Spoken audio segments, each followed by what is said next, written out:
11 სექტემბრის ჩრდილები. ტრაგედია, რომელმაც კითხვების ოკეანე დატოვა. 2001 წლის 11 სექტემბრის დილა ის მომენტია, როდესაც კაცობრიობის ისტორია სამუდამოდ გაიყო ორ ნაწილად. მანამდე და მას შემდეგ. თუმცა, როდესაც ნიუ-იორკის თავზე კვამლი გაიფანტა და ნანგრევების გატანა დაიწყო, ოფიციალურ ვერსიასთან ერთად დაიბადა რაღაც უფრო ბრნელი და დაუჯერებელი. 11 სექტემბრის გარშემო აგებული შეთქმულების თეორიები თავისი მასშტაბითა და დრამატიზმით ყოველგვარ მოლოდინს საჭარბებს.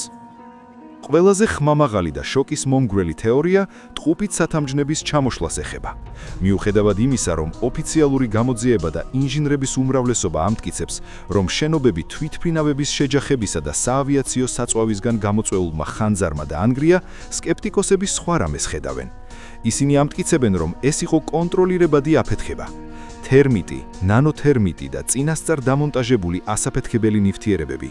ეს სიტყვები სიმბოლოდ იქცა მათთვის, ვისაც არ სჯერა, რომ ფოლადის კონსტრუქცია მხოლოდ სიცხისგან შეიძლებოდა ასე სიმეტრიულად და სწრაფად ჩამოშლილიყო.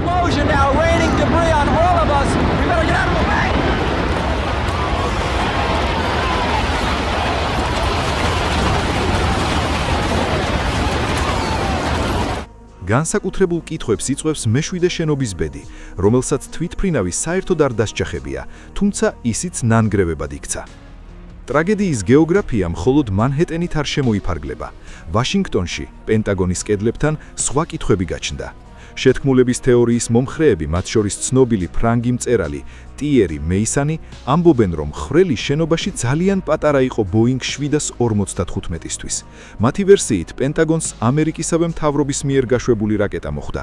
თუმცა, შემთხვევის ადგილზე ნაპოვნი ნიმუშები, მგზავრების პირადი ნივთები და შავი ყუთები ამ ვერსიას ფერფლად აქცევს, მაგრამ ეჭვის მარცვალი მაინც რჩება.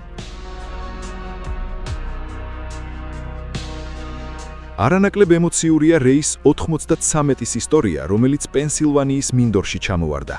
ოფიციალურ ვერსიით, გმირმა მგზავრებმა ტერორისტებს წინააღმდეგობა გაუწიეს, თუმცა თეორიების ავტორები ამტკიცებენ, რომ თვითმფრინავი ამერიკულმა გამანადგურებელმა ჩამოაგდო, რათა ის სამიზნემდე არ მისულიყო. ისინი მიუთითებენ ნამსხვრევებზე, რომლებიც კატასტროფის ადგილიდან კილომეტრების მოშორებით იპოვეს, რაც თითქოს ჰაერში აფეთქებაზე მიანიშნებს. მაგრამ კითხვები მხოლოდ ფიზიკურ ნგრევას არ ეხება. ბევრისთვის საეჭვოდ აღმოჩნდა საფონდო ბირჟაზე მომხდარი უცნაური აქტივობები. ტრაგედიისგან რამდენიმე დღით ადრე, ავიაკომპანიების აქციებზე დადებული ფსონები მათ გაუფასურებაზე იმას მიანიშნებდა, რომ ვიღაცამ წინასწარ იცოდა მომავალი ჯოჯოხების შესახებ. ვინ იყვნენ ეს ადამიანები? მართლა არსებობდა თუ არა შიდა ინფორმაცია? 9/11-ის კომისიამ ეს ყველაფერი შემთხვევითობად გამოაცხადა. მაგრამ ბევრისთვის ეს პასუხი საკმარისი არ აღმოჩნდა. არსებობს ორი ძირითადი მიმართულება ამ შეთქმულებებში. ზოგი ფიქრობს, რომ მთავრობამ იცოდა და დაუშვა ეს ყველაფერი. ზოგი კი უფრო შორს მიდის და ამტკიცებს, რომ ეს თავად ამერიკის სპეცსამსახურების ორგანიზებული იყო.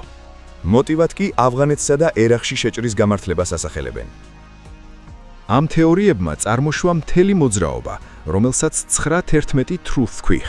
აქ შეხვდებით ყველას, ფიზიკოსებს, არქიტექტორებს, ყოფილ პოლიტიკოსებს და უბრალო მოქალაქეებს, რომლებიც თავს მოტყუებულად გრძნობენ. მათ წინააღმდეგ კი მეცნიერებათა და ექსპერტების უზარმაზარი არმია დგას, რომლებიც ყველა ეჭვს ფაქტებით და გათვლებით პასუხობენ. ისინი ამბობენ, რომ ასეთი მასშტაბური შეთქმულება, სადაც ათასობით ადამიანი უნდა იყოს ჩართული, საიდუმლოდ ვერ დარჩებოდა. დღეს, როდესაც 11 სექტემბრიდან წლები გავიდა, ეს თემა კვლავ ცოცხალია. ეს არ არის მხოლოდ კრიმინალური ისტორია, ეს არის კოლექტიური ტრაუმის გამოხატულება. ადამიანებისთვის ხშირად უფრო ადვილია დაიჯერონ ყოვლისჩემძლე ბოროტი ძალის არსებობა, ვიდრე იმის აღიარება, რომ სამყარო ქაოტურია და 19 ადამიანმა დანებით და ყუთების საჭრელებით შეძლო იმპერიის მუხლებზე დაჩოქება. სად არის სიმართლე? ეს კითხვა კვლავაც ღიად რჩება მათთვის, ვინც ნანგრევებში არა მხოლოდ მტვერს, არამედ დამალულ სიმართლეს ეძებს. და რას ფიქრობთ თქვენ? რა იყო ეს? თქვენი ვერსია დაწერეთ კომენტარებში.